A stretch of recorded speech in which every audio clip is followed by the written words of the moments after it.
Hi everyone, welcome to Shuckle TV. So, bug types are often overlooked. They're usually small, not particularly powerful, and are weak to some strong and fairly common types, like fire, flying, and rock. On offense, they're actually even worse. They're tied for the most resisted type with grass, having 7 types they're not effective against. They're not all bad though. Bugs are one of the fastest evolving types, gaining a lot of early power, which is fantastic because a lot of your early decisions and losses in a Nuzlocke can greatly shape your overall run. Today we're attempting a hardcore Nuzlocke using only these little critters. My rule set is in the description, but it essentially means I can only catch the first bug encounter in each new area. If a Pokemon faints, it's permanently boxed. I have to play on set mode. There are no items in battle except held items. I cannot outlevel the next gym leader's ace Pokemon, and I can't use Dynamax. I also use Dupes Clause, meaning I can only catch one of each evolutionary species of Pokemon. It's now time to begin our journey into the Galar region as a good old bug catcher. I name myself Jacob and prepare to catch some creepy crawlies. We start out just relaxing on the couch until our friend Galarian Hop, barges in, telling us his narcissistic brother is coming to town. Like any reasonable person about to go for a brief stroll, we strap an entire suitcase to our back. We sprint past Route 1, as I don't have any Pokemon yet, and then we get the chance to meet the beloved, incredible, unbeatable champion Leon. We get to pick our starter, and I choose Grookey to make our challenge hardest, and because he is the best. We share an intimate high five before heading to the slumbering Weald, and it is here we meet the elusive Foggy Doggy. We get kicked out of the forest, head back to Wedgehurst, and meet Sonia, an old rival of Leon's, now Pokemon researcher. I catch my true starter on Route 2, Blipbug. Route 2 only has Blipbug, and Route 1 had 3 bugs, one of which was Blipbug. So I caught him here first, and I name him Chuck Quizmo. This then guarantees I can catch Grubbin or Caterpie on Route 1. I find Caterpie first and name her Margarine the second, forever in our hearts. After some training, Margarine evolves into a metapod, and Chuck Quizmo evolves into a Dottler. Margarine then evolves again into Butterfree, and with our now evolved teammates, we reach the professor's house and prepare to face off against Hop. He really has no chance against a fully evolved Butterfree though. I needed to level up to get a single useful move to fight the Rookidee, but perhaps it was overkill. After seeing us battle, Leon vouches for us so we can take on the Galar Gym Challenge, but before leaving I take a moment to rummage through an old woman's private property for my personal gain. We then catch a train with Hop that ends up leaving us in the wild area. It's here I'm able to find and catch a Grubbin, who I name Watt. Let me know in the comments who your favorite bug-type Pokemon is if you have one. I think mine's probably pretty obvious. After running through the wild area, I eventually reach Motostoke, the first large city in the game. We head to the Bewdewdrop Inn, where we meet Team Yell. They are just terrible. Hold on, where did he get that from? That's a big horn. It's a shoehorn! We then head to the Motostoke Stadium for the opening ceremony of the Galar Gym Challenge. I'll be honest, I like the theatricality and crowd-focused theme and setup in this game. I've always wanted one of the games to take a hint from the Pokemon League conferences in the anime, where many trainers have gone after the 8 gym badges in the region and then have to face off to see who can take on the champion. After everything is done, we head to Galar Mine number 1, skipping my Route 3 encounter as it's a 1% chance to find it and I'm guaranteed to get it at the fire gym later anyway. It's here we meet a pretty arrogant new rival, Betty. He specializes in psychic types though, so our bugs have no problem squashing him. He's no threat until he gains fairy types. We exit the cave and reach Route 4. We get one more encounter here before the first gym and I end up finding a Joltik. I name her Bo, and I definitely don't try to use her as a sacrifice later. We finally manage to reach Turffield and prepare ourselves for the first gym. We're forced to do some unpaid labor, rounding up Rogue Wooloo, and then take on Milo, the first gym leader. He leads with Gossifleur and I lead with Margarine the second. 2 bug bites finish off his first Pokemon, but if you take a look, I'm underleveled and perhaps a bit overconfident this fight. Is this a problem? Yes. Eldegoss comes out next. We go for a bug bite, but he Dynamaxes his Eldegoss, making it grow huge. This increases its health as well as the power of its moves for 3 turns. We hit it for very little damage with bug bite, and then it hits us quite hard with Max Strike. We would die to a crit next turn if I stay in, and I forgot to teach Butterfree Protect, so I switched to Bo to hopefully tank a hit. Bo resists Max Overgrowth, but still almost dies. I need to cycle to stall Dynamax turns. Another max overgrowth hits Watt, the Grubbin, hard, but an Oranberry heals us, and then that's all 3 turns of Eldegoss Dynamax. Time for revenge. Never mind, it still hurts. Watt lands a strong bug bite, but then I've got to switch him out of there. Chuck Quizmo takes his place, and then finishes off the Eldegoss with a few struggle bugs, giving us our first gym badge. Yeah, I'm gonna make sure to reach the level cap for future fights. We head east and travel along Route 5, finding a wild Nincada. This was actually a mistake though, and I should have caught Nincada in the wild area, so I'm guaranteed a dupe hider for the fire gym. Nincada is still great though, and I name him Parakarry. In the wild area, I catch a Skorupi. It can never evolve though, or it loses its bug typing. I name her Petuni. I then return to the PC and rename my death box with something more fitting before I train up my team. Watt evolves into a Charjabug, and then right after Parakarry evolves into a Ninjask, a great Pokemon, and since I had a free team slot, it also creates a Shedinja. I don't use him, but I do name him Flavio. I then pick up a Thunderstone in the wild area and use it to evolve Watt into a Vikavolt. We then make it to Hulbury, the location of the second gym, a seaside harbor town, and it's here we meet Chairman Rose and Oleana. They totally don't get revealed as incredibly poorly written twist villains later. After all, just look at that friendly dad bod. We then head to the water gym in order to challenge the squid from Splatoon to get our second gym badge. She leads with Goldeen and I lead with Parakarry, and you're about to see why Ninjask is just disgusting. We set up Harden to raise defense, while Goldeen goes for agility, which isn't going to help. Then our ability Speed Boost activates. If Ninjask has been in battle since the start of the turn, he gains Speed Boost at the end of the turn. This means I can comfortably set up Harden to boost defense while simultaneously gaining free Speed Boosts. Ninjask also gets Baton Pass, which when used, switches your Pokemon but passes all the stat changes off to the new Pokemon, meaning Ninjask can set up other Pokemon to sweep. We also recently gained the powerhouse that is Watt the Vikavolt, and after he easily tanks 2 Water Pulses without getting confused, he begins to electrify everything that Nessa has ever loved. Watt wipes them out, a single Thunderbolt apiece. Big Turtle actually tanks a hit though, just barely, but we easily handle his max darkness and then finish the battle off next turn, claiming our second gym badge. We then head to a seafood restaurant in town for the second weirdest double date I've ever been on before leaving town and heading to Galar Mine number 2. I could catch Wimpod here, or my alternative, Best Boy Jello Turtle in the flesh. I think the decision here was quite obvious. I name him Koops. He will destroy worlds. In Motostoke, we fight rival Marnie, while her groupies Team Yell cheer her on. Honestly, things get a little rough and I have to rely on Koops avoiding a crit, but I know he'll always have my back. With Marnie beaten, our biggest challenge, the Fire Gym, now stands in our path. One of the 3 Pokemon that spawn is a bug type though, meaning we can catch it. Unfortunately, Sizzlipede evolves into its final form, Centiskorch, at 28, 1 level above the level cap. I name her Vivian, but she doesn't have Flash Fire for the gym. It's time to fight Kabu, the Fire Gym Leader, and while I have a plan, it's going to be very dangerous. Kabu is the hardest gym in Shield, especially if you don't have good fire counters, as he has 3 fully evolved and very powerful Pokemon early in the game. The first part of the plan is to set up 2 layers of Toxic Spikes with Petuni, which we will need to beat Arcanine and Centiskorch. After the spikes are up, it's time for Bo to make a heroic sacrifice, so Parakarry can get a free switch in. Bo is holding Bright Powder, which gives the opponents a 10% chance to miss, and Ninetales misses her Ember on the switch, and then misses Will-O-Wisp and we land a Thunder Wave. I decide to chip away with Electro Balls until Bo dies. Ninetales gets fully paralyzed though. We hit another Electro Ball and Ninetales burns us. Another Electro Ball and Ninetales is fully paralyzed again. This Joltik is a witch. 4th Electro Ball and Fire Spin misses. 5th Electro Ball, and Ninetales finally lands an Ember. Bo lives though, and I decided she's worked too hard to be sacrificed. I make the riskier play of switching in Parakarry, who gets hit with an Ember but has a Citrus Berry. We set up a Harden, live another Ember, and baton pass that defense to Koops, our ace. He takes an Ember like it's nothing, and has leftovers to provide the extra healing each turn.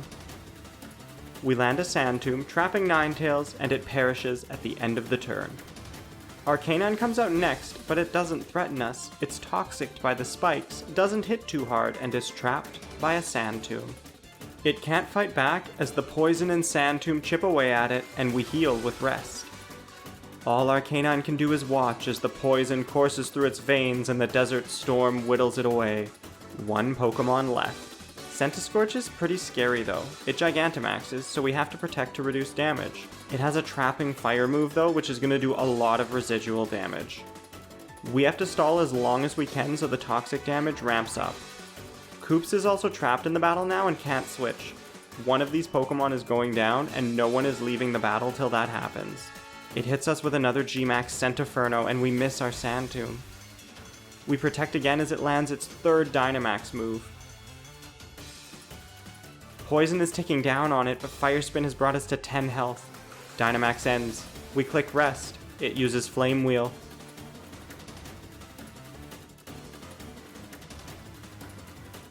We live on 1 HP and take a well-deserved rest, fully healing and sealing Centiskorch's fate.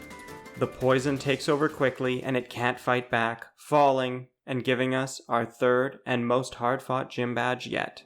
After murdering Kabu's Centiskorch, we get one of our own as Vivian evolves. I take some time to grab a couple of our remaining bug encounters, naming a Wimpod Flurry, and finally getting that dupe hider I wanted, naming her Sushi. We then reach Hammerlock, home to the sort of dragon-type gym leader, though it'll be a while before we get to fight him.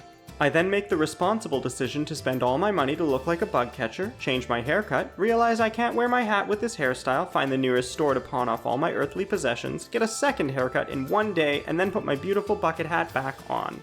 Finally, I'm able to create my Bug Catcher League card and continue with the game.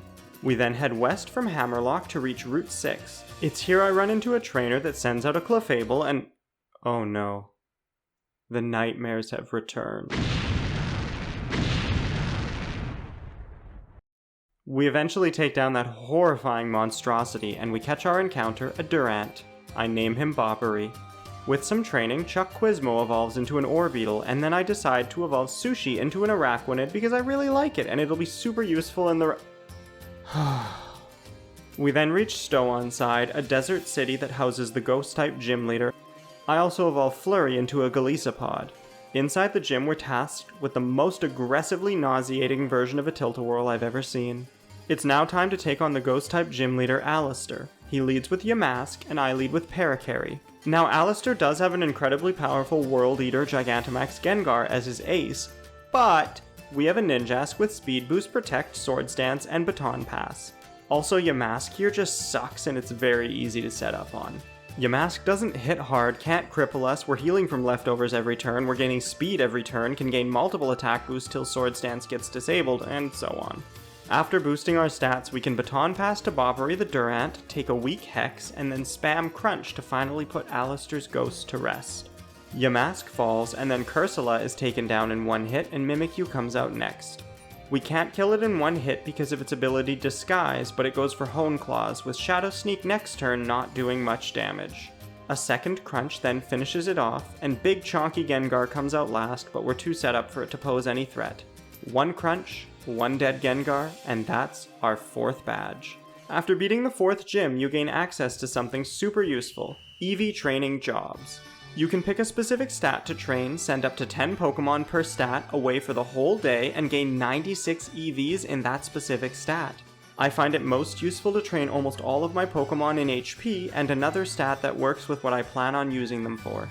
After taking a few days to EV train my Pokemon, we then stumble upon Betty, who is trying to use an elephant to destroy priceless ancient art. We easily squash him in battle, but then the chairman shows up. Sorry Betty, don't do crime if you can't tell time. Betty did succeed in destroying the historical site, almost crushing Sonia, so we head to a cool new forest. It's glowy in here. And we found the exit, reaching Bologna, a small but quaint and charming place. It's here I obtain the Eviolite for Petuni the Scorpy, since it will bolster her defenses. We then give up on the gym challenge and pursue our lifelong dream of performing in stage plays. With our dream fulfilled, we resume the gym challenge and take on Opal, the 5th gym leader, Fairy-type wizard. She leads Weezing and I lead Koops. I led with Koops because he has gained a fun new move called Power Split, which combines the attack and special attack of Koops and his target, and then gives half of that back to both Pokemon. Considering these are Shuckle's offensive stats, it's basically like having the opponent's offense. Opal also asks random questions during the battle, giving stat boosts and making an easy fight even simpler. Now that we've weakened Weezing, we switch to Parakarry to set up. His attacks do almost nothing to us now, and we have leftovers and Protect to stay healthy. We start stacking Swords Dance, but a sludge poisons us. The next question buffing our defenses means we're more than strong enough to baton pass out and begin sweeping. Ninjask and Centiskorch make a phenomenal team. Centiskorch has great bulk, great stabs with its typings, as well as some useful coverage and can do a lot of work with just a bit of setup. 2 Flame Wheels take down the Wheezing and Togekiss comes out next.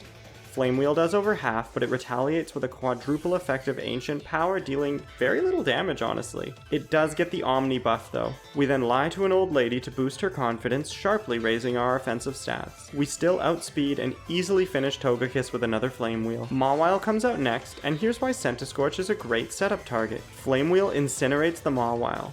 Opal prepares to bake a huge cake, almost falling over from the weight.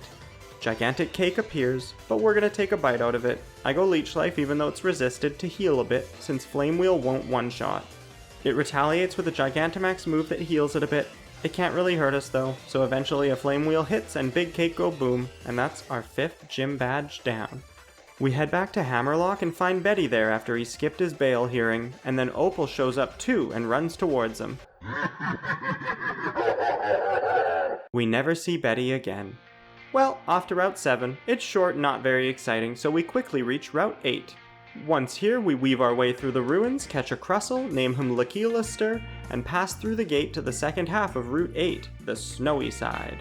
We then reach Sirchester, a snowy hot springs hotspot, home of the Ice Gym Leader Melanie. So in the 6th gym, you have to pass through this rumbling controller ice trap minigame, and I am just not good at it. We eventually reach the 6th gym leader and she leads with Frostmoth, while I lead with Petuni. The goal here is to Toxic the Frostmoth and then set up 2 layers of Toxic Spikes so we can deal with the rest of her Pokemon, especially Lapras. There are no good Pokemon for us to set up against with Ninjask. After getting both layers of Spikes, I then switch out to Koops because I've taught him Stealth Rocks. Because I stalled too long, Frostmoth dies to poison before I set up rocks. Darmanitan comes out next, and this thing is a powerhouse. I protect because I know it's going to taunt. Stalling turns is great since our Toxic Spikes will poison everything that enter the arena. Darmanitan lands a taunt and I hit it with a Sand Tomb, and then it lands an Icicle Crash.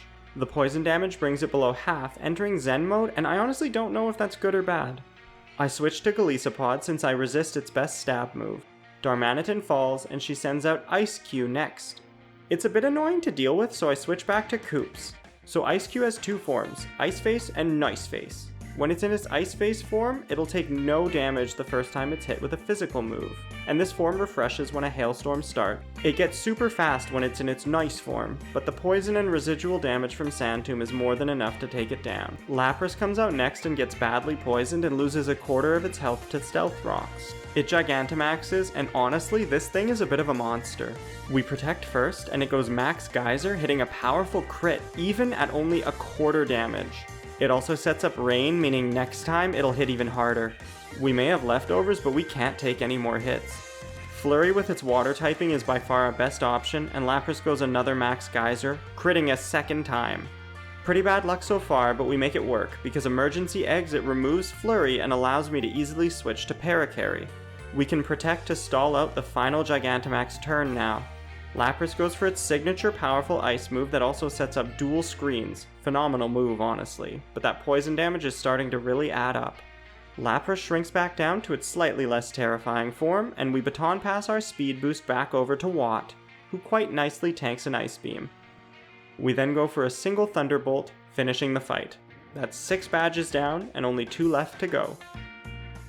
Sonia tells us to meet her at a restaurant called Bob's Your Uncle. Could this be it? Nah, probably not. We do eventually find Sonia, but she invited Hop too. Petuni then tries to evolve, but it would lose its bug typing, so it's not allowed to. We then head out of town, down Route 9, beat up some Team Yell goons, Petuni tries to evolve again, and we gain the ability to ride our bike on water. We reach Spikemuth, the 7th gym, but have to defeat Marnie first. I leave to pick up a Flare Blitz TR and a Shell Bell for Vivian before returning to the 7th gym. Piers, the 7th gym leader, is gonna sing for us!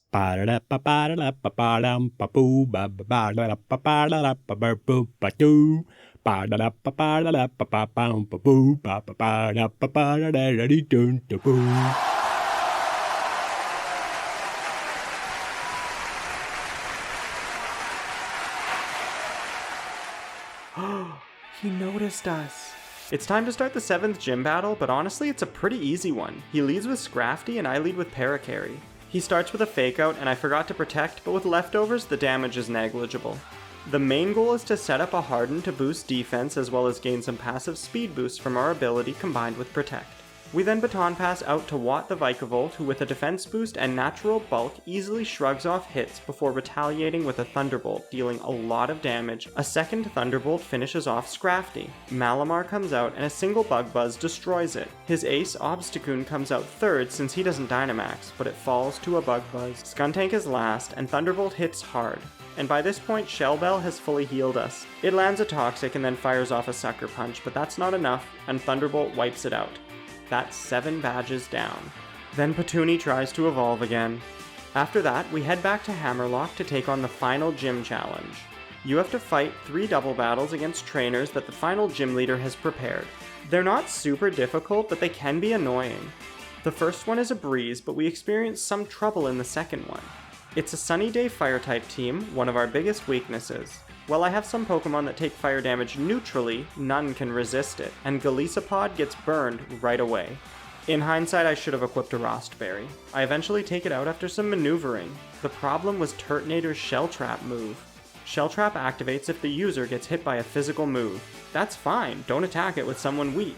I didn't know it was a spread move though, and we lost our other bug water type, Flurry, to a move I thought was single target and therefore could only hit the attacker. We make Turtonator pay for his crimes, and then Petuni fails to evolve. It's time to fight Rayhan, the final gym leader, and kinda dragon trainer. It's a double battle. I never have Pokemon die in double battles. I led with Bobbery and Watt because that Gigalith needs to die before it gets a turn. It has Stealth Rocks, and if it sets them up, we will lose many Pokemon guaranteed. Ironhead almost one-shots, with Flygon landing a breaking swipe, and then Watt's Energy Ball finishes off the Gigalith. Sandaconda comes out next, love the name. And while it's not scary, it has Glare, and Paralysis would be really annoying to deal with, so I swap Bobbery out for Koops and Watt out for Chuck Quizmo. They did their job. Flygon lands another Breaking Swipe, dealing minimal damage, and then Chuck Quizmo sets up a Reflect. Sandaconda then paralyzes him with Glare, and Koops uses Power Split, heavily weakening the Sandaconda. Next turn I replace Chuck Quizmo with Paracarry, Sandaconda protects, Flygon crunches, and Koops lands a Wrap on Flygon. Paracarry sets up a Swords Dance, Flygon Steel Wings Koops, Sandaconda paralyzes Paracarry, and Koops misses his Wrap. Sandstorm also clears, which is kinda great honestly. Sandaconda protects while we set up another Swords Dance. Flygon lands a critical Steel Wing on Koops, but we eat our berry, wasting it, and then rest to fully heal. Paracarry baton passes out to Vivian while our opponents gang up on Koops, doing negligible damage. God, I love my little Jello turtle. We can now start wiping out targets. Sandaconda first so it doesn't glare Vivian, though it does start another Sandstorm. Duraludon comes out, Rayhan's ace. They're planning on hitting Koops with steel moves, so we switch Bobbery in for him. Rayhan quickly builds a Skyscraper, and then we demolish it with a Flare Blitz. After that, Flygon lands a weak Breaking Swipe, and the next turn falls to a Leech Life from Vivian. That's all 8 gym badges. Our level cap skyrockets, so I test out the experience gained from high-level Pokejobs. Oh my goodness. My main party members all went up about 7 levels. We're now ready for Victory Road. We arrive on Route 10, and then bike up this one hill and... oh. That's it. We arrive in Winden, the final area of the game. It's got a cool design, but I find its potential wasted at the last stage of the game. At this point, you're just ready to take on the final set of battles. We check in for the Champions Cup and prepare to take down all our rivals. Marnie is first, but she leads with a Liepard with one of the worst movesets in existence. It's super easy to set up against, stacking multiple Swords Dance boosts and speed boosts, and with Baton Pass, Vivian then sweeps through her entire team without even breaking a sweat. Flare Blitz and Leech Life give us all the coverage we need to blast through each member of her team. She even tries to fight us with a gigantic wad of hair she pulled from her shower drain, but it stands no chance against a Flare Blitz. And that's it for Marnie. Only Hop remains after Betty's mysterious disappearance. Hop is not a difficult fight for us. He leads with Dubwool, who likes to spam Cotton Guard. The thing is though, we can boost our attack to the point that we can break through its defenses. Alternating between Sword Stance and Protect sets us up, and then we baton pass those boosts to Vivian and we don't even get paralyzed by Body Slam. Even at +6 defense, Dubwool falls to a Flare Blitz. From that point on, we can just sweep his entire team. Ninjask is truly fantastic for setting up, and Vivian's moveset and large HP pool makes it fantastic for sweeping most teams. Hop does make his ugly 00 lizard grow huge, but it still falls to a single leech life, and that's it. We're ready to beat up some gym leaders, take on a hastily thrown together villain team, and fight the champion. Okay, Petuni, that is enough. We are then treated to the worst written villain team in Pokemon as the chairman's assistant Oleana tells us to find the same dude wearing sunglasses over and over so we can then get Piers to put on a street performance. This causes a distraction and lets us get a key to an elevator, and then we have to go up 100 floors in real time.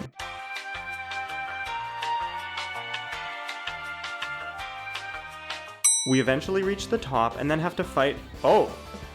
We have to fight Oleana, but the fight's simple enough, and Petuni even takes out the trash.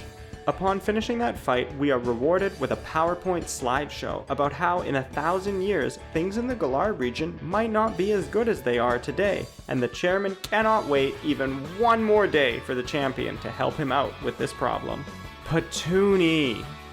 Back at the stadium, we have a few gym leader rematches before the story can progress. If you've been enjoying the video, I'd really appreciate if you'd hit that like and subscribe button. It helps me out a ton so I can keep making videos like these. We're now ready to fight Nessa, but this fight goes exactly the same as the last time we fought her. After setting up a couple hardens and speed boosts, I baton pass to Watt the Vikavolt, and then Thunderbolt just sweeps through every single member of her team until Gigantamax Dreadnought comes out, but we have Energy Ball, and that's one leader down.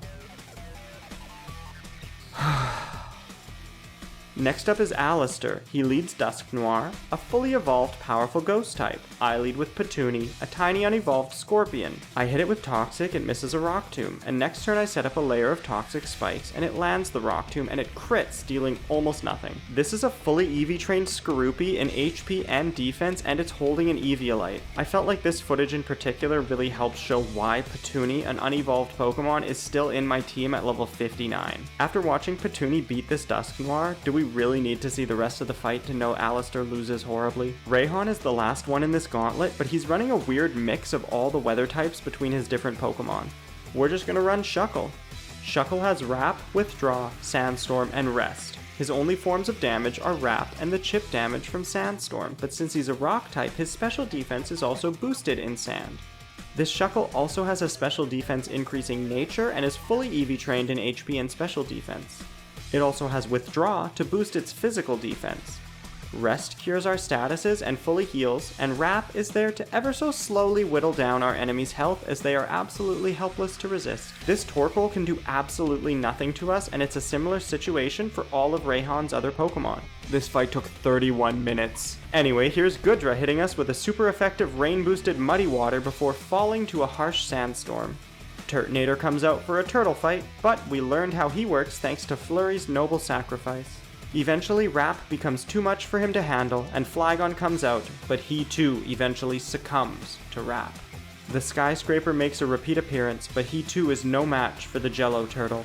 Coop shrugs off attacks as he readies his Wrap, his one and only move, the first move he makes, and the final move his opponents ever see. When the opponent's blows begin to make a small dent, Coop snaps, becoming stronger than ever before.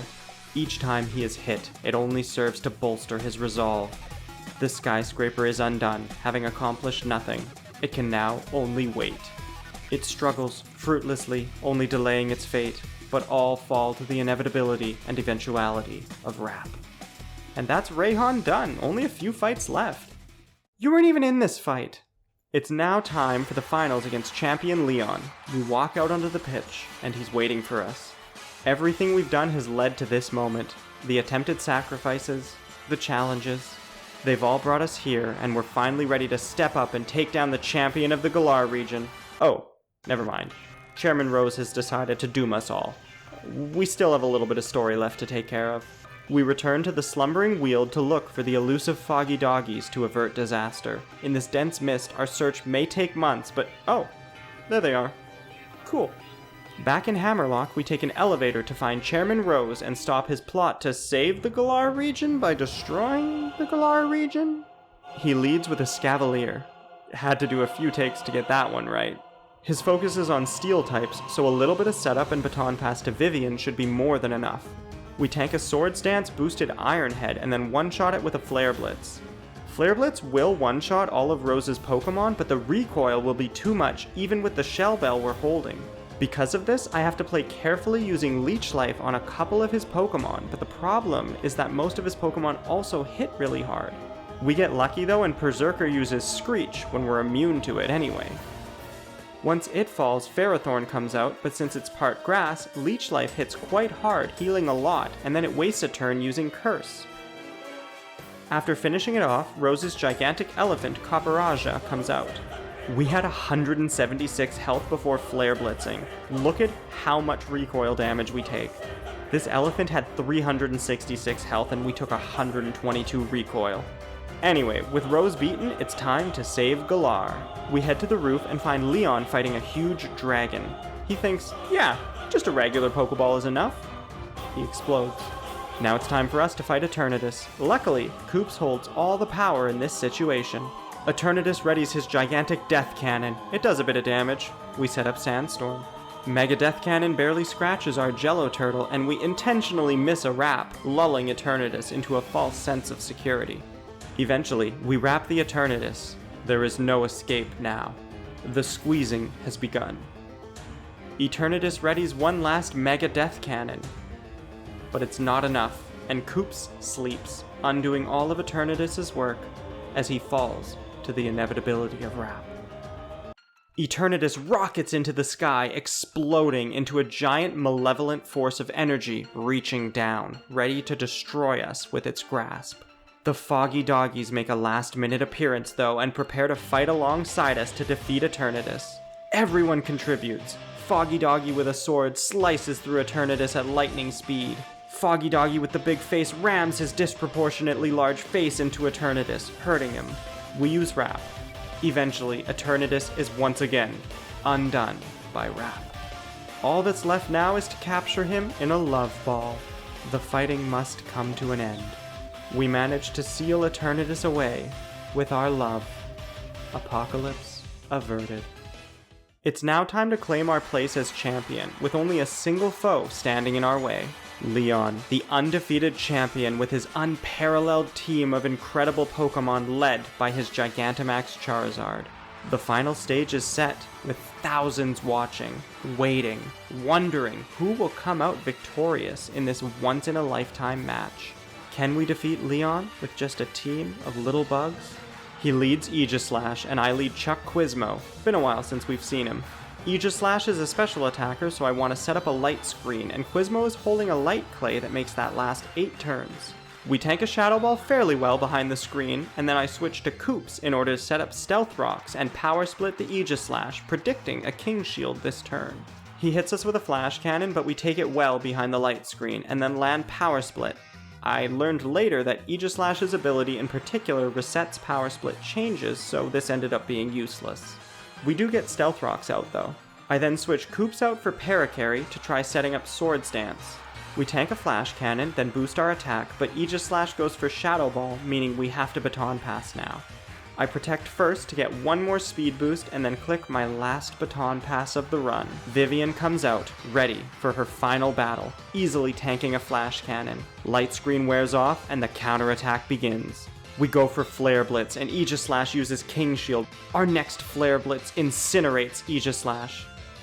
Seismitoad comes out next, but it's no match for a Leech Life. Haxorus is out now and falls to the same. Cinderace comes out next, and Stealth Rocks and Crunch don't finish it off. It hits back hard with an Acrobatics. Leon uses a full restore though, giving us some nice healing from Leech Life and Shell Bell before another Crunch finishes it off.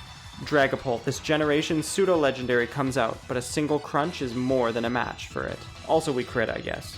Leon delivers a cheesy line and sends out his final Pokemon, Charizard. Stealth Rocks have its health. Crunch won't one-shot it, and Vivian doesn't deserve to be sacrificed. We bring out Coops. He will be the one to finish this fight. Leon Gigantamaxes his Charizard and drops a 10,000-ton slab of rock on us. It hits hard, but now Charizard is hoist upon his own petard. A sandstorm begins, chipping at his own health and boosting our special defense. The crowd stares as we click our final move, tanking another slab of rock. Charizard has now become wrapped. Charizard throws out one final rock fall, but Coops goes to sleep. He need not be awake to know that his victory is certain. Charizard is further hurt by Wrap, and his 3 turns of glory end, leaving a broken lizard. He attempts to blast us with fire, unable to accept his own fate, as the Wrap never lets up its hold of him. With his final breath, he lets out one last fire blast, but it's not even enough to wake Coops up. The sandstorm clears, and all that remains is Wrap. Charizard has fallen, and nothing could take this incredible moment away from us. Petuni, are you... We did it. We became champion of the Galar region using only bug types. If you enjoyed the journey, I'd really appreciate if you'd hit that subscribe button and leave a like. It helps me out a ton. Thanks for watching, everyone. Until next time, this has been Shuckle TV.